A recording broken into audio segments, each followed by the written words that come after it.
यमुनानगर नाम का एक गांव था जहां टुनटुन अपने परिवार के साथ रहा करती थी।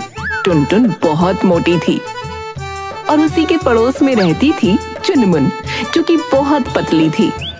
और उन दोनों का आपस में 36 का आंकड़ा था।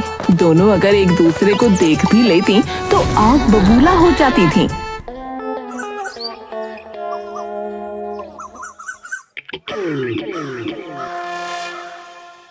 गजब का है दिन देखो जरा, ये दीवानापन सोचो जरा। वाह क्या मौसम है आज, बाहर जाकर देखती हूँ। टुनटुन गाना गुनगुनाते हुए बाहर पहुंची, लेकिन घर से बाहर कदम रखते ही उसका मूड खराब हो गया, क्योंकि सामने ही बहुत सारा कूड़ा पड़ा हुआ था। छी छी छी, कितनी गंदी बदबू आ रही है। ये कूड़ा यहाँ किसने फैलाया?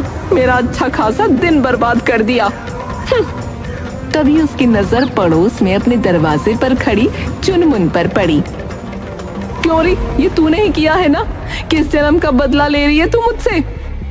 बुढ़ापे में सठिया गई है क्या? मैंने क्या किया है? मुझसे क्या बोल रही है? सुबह सुबह अपना मुंह मत दिखाया कर, पूरा दिन खराब हो जाता है। दिन तो तूने मेरा खराब किया है, ये कूड़ा मेरे दरवाजे पर फेंक कर। जैसी तेरी शक्ल वैसी तेरी अकल। ये हरकतें हैं तेरी। ये कूड़ा यहाँ से फटाफट समेट ले, वरना क्या कर लेगी तू? पहली बात, ये कूड़ा मैंने नहीं फेंका, और अगर फेंका भी होता तो तेरे इस तरह बात करने के बाद तो कभी ना उठाती। तू बहुत बड़ी वाली है, ये तो मुझे पता था, पर अब झूठी भी हो गई है, ये नहीं पता था। सफेद झूठ बोल रही है कि तूने ये कूड़ा ना फेंका, और कौन ये हरकत करेगा? हाँ? तभी एक औरत अपने बच्चे का कान पकड़कर लेकर आई। अरे अम्मा, मुझे माफ कर दो, ये मेरे बच्चे से मैंने कहा था कूड़ा फेंक कर आने को, इस पगले ने यहाँ फेंक दिया। मैं अभी समेट देती हूँ। सुन लिया मोटी, अगर जरा सी अपनी मोटी बुद्धि का इस्तेमाल करती तो इतनी बकवास न करती। अरे जा जा, माचिस की तीली से भी पतली औरत। जा अंदर जाके बैठ, हवा तेज चल रही है, कहीं उड़ ना जाए तू। भाग भाग।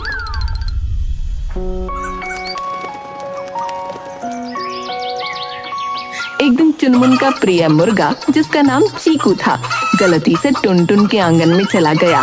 चुनमुन को जब पता चला तो वो गुस्से से लाल पीली होकर टुनटुन के घर पहुंची।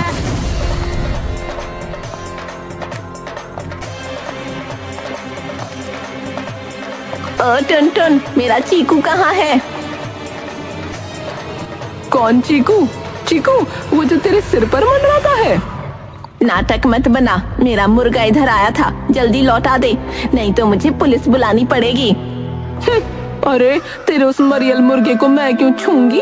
वो टहल रहा था आंगन में, जा ले जा, पर अगर दोबारा आया तो पकाकर खा जाऊंगी। हाँ, तू मेरे मुर्गे को हाथ भी नहीं लगा सकती, मैं तेरा हाथ ना तोड़ दूंगी।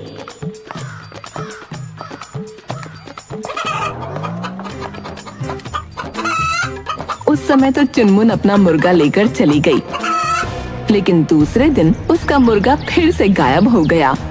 अब वो सीधी टुनटुन के घर पहुंची।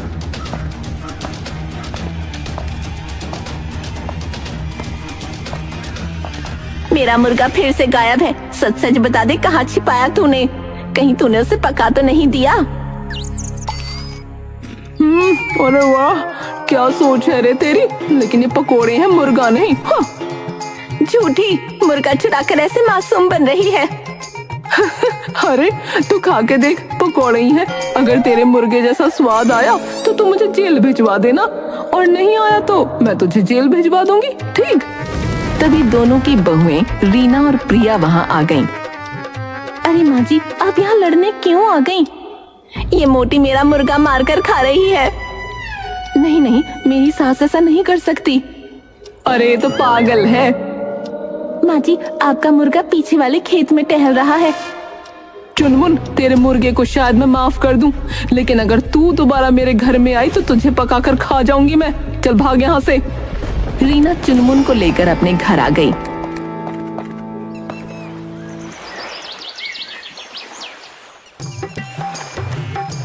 टुनटुन बैठी हुई थी। तभी एक सब्जी वाले की आवाज आई। आलू ले लिया, मूली ले लिया, गोभी ले लिया।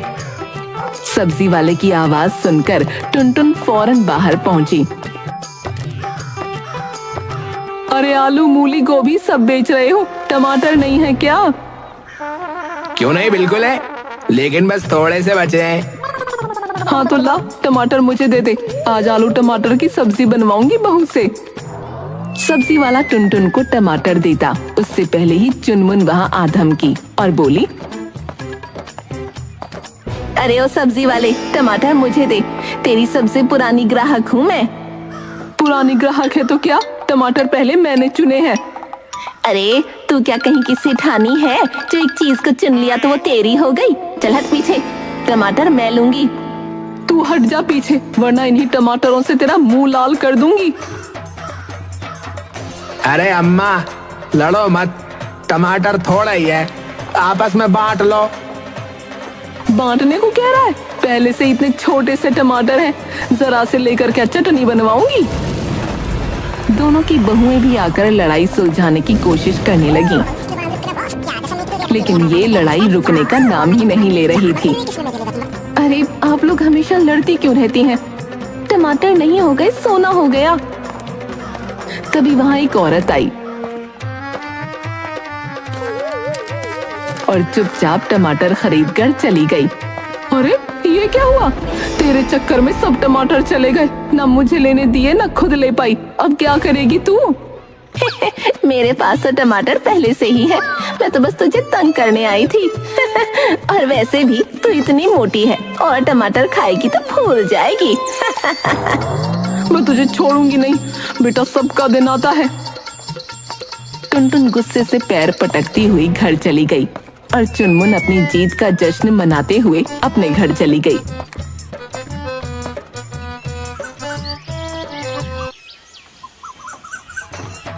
फिर गांव में एक दिन मिसेस सीनियर सिटीजन कंपटीशन की अनाउंसमेंट हुई। जैसे ही ये खबर टुनटुन और चुनमुन को मिली, दोनों के चेहरे खुशी से चमक उठे। दोनों ने तय कर लिया कि इस कंपटीशन में हिस्सा जरूर लेंगी। अरे वाह, अब इस गांव की असली रानी कौन है ये साबित करने का मौका आ गया है। रानी, तुझसे तो झाड़ू भी ज्यादा सुंदर लगती है, मैं जीतूंगी तो देखती रह।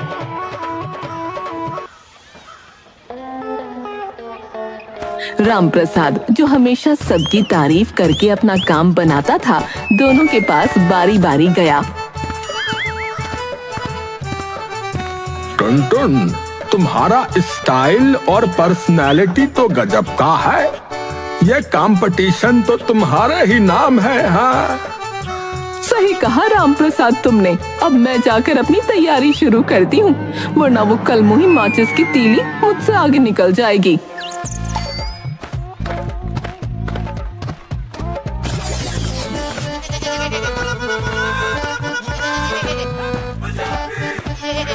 चुनमुन, तुम्हारी चाल ढाल तो मॉडल जैसी है भाई, बाकी तुम्हारे सामने बच्चे लगते हैं। सच कहा, मैं तो पहले से ही जानती थी कि ये कंपटीशन मेरे लिए ही बना है। वो मोटी भैंस पता नहीं इस कंपटीशन में क्यों आई है। चलो खैर, अच्छी बात है, सबका एंटरटेनमेंट हो जाएगा। दोनों अपने अपने घर जाकर तैयारी में जुट गईं। कंपटीशन की तैयारी के दौरान जब टुनटुन और चुनमुन का आमना सामना हुआ तो एक दूसरे पर वो ताने कसने लगी। टुनटुन, साड़ी पहनकर तैयार तो हो जाना, पर ध्यान रखना स्टेज टूट ना जाए। और तू जब रैंप वॉक करेगी तो कहीं हवा में मत उड़ जाना, स्टेज पर जंजीर से बांध कर रखूंगी तुझे। तो स्टेज तक पहुंच भी पाएगी या कुर्सी पर चढ़ने के लिए सीढ़ी लगानी पड़ेगी? बस अब ये कंपटीशन ही बताएगा कि असली महारानी कौन है। दोनों के बीच लड़ाई का मजाक पूरा गांव देखने लगा। गांव वालों को अब इस कंपटीशन का बेसब्री से इंतजार था। टुनटुन ने कंपटीशन की तैयारी के लिए एक प्रसिद्ध ट्रेनर को बुलाया। ट्रेनर जैसे ही पहुंचा, पता चला कि चुनमुन ने भी उसी को बुलाया था। आइए आइए ट्रेनर साहब। अरे ट्रेनर साहब आइए, मैंने बुलाया था आपको। चुप कर सुकड़ी कहीं की, मैंने बुलाया है। आइए ट्रेनर साहब। ओए मोटी, तू कुछ भी कर ले, तेरी चमड़ी पर कोई फर्क ना पड़े। मुझे ट्रेनिंग करने दे। अरे ये तो मेरे घर आया है, पहले मुझे सिखाएगा। क्या बकवास है, मैंने इसे पहले बुलाया था, ये पहले मेरे घर आएगा। अम्मा, आप दोनों झगड़ना बंद करो, मैं खुद ही चला जाता हूँ। ट्रेनर वहाँ से भाग खड़ा हुआ। वैसे भी तू कितनी भी ट्रेनिंग कर ले, रहेगी सड़ी हुई। हाँ, और तू कितनी भी डाइटिंग कर ले, मोटी तो रहेगी ही। देख लेना, जीतूंगी मैं ही। सपने देख ले, जब मैं जीतूंगी तो तू अपने बाल नोचेगी। गांव वाले उनकी लड़ाइयाँ देख देख कर पक चुके थे। उन लोगों ने दोनों की बहुओं से पूछा कि दोनों इतना क्यों लड़ती हैं। अरे बहू, ये टुनटुन और चुनमुन हमेशा क्यों लड़ती रहती हैं? अरे पहले ये दोनों सबसे अच्छी दोस्त थीं। हाँ, लेकिन फिर इन्हें एक आदमी से प्यार हो गया। एक ही आदमी? कौन था वो? ये तो हमें भी नहीं पता, बस इतना पता है कि उसी के कारण इनकी दोस्ती दुश्मनी में बदल गई। ये तो बहुत बुरा हुआ, अब वो आदमी पता नहीं कहाँ मौज कर रहा होगा। गांव वालों के बीच कानाफूसी शुरू हो गई। अब सबको ये जानने की उत्सुकता थी कि वो आदमी कौन था।